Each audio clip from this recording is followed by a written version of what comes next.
So I'm going to show you a quick video. I have this for my sublimation t-shirts, and I just wanted to show you this does not spray. Like, you can hear there's a bunch in here yet, but it's clogged and it won't spray. And I'm going to show you a little trick on how to clean it out.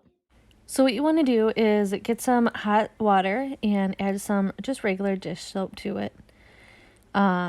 Make sure it is hot. It's not going to work as well if the water is cold.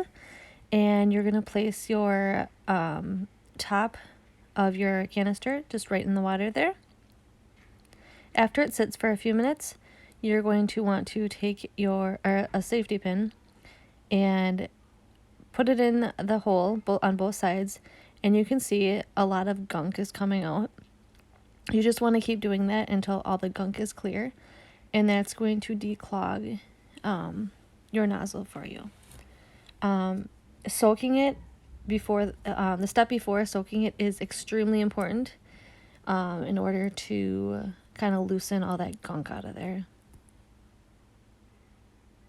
Now that I got a bunch of goop off, I'm gonna show you the spray. Focus it on here, and you can see it does the ghosting perfectly now. So that's all it takes. Sometimes that nozzle gets kind of gunked up, so let me know if you have any questions. Have a good day.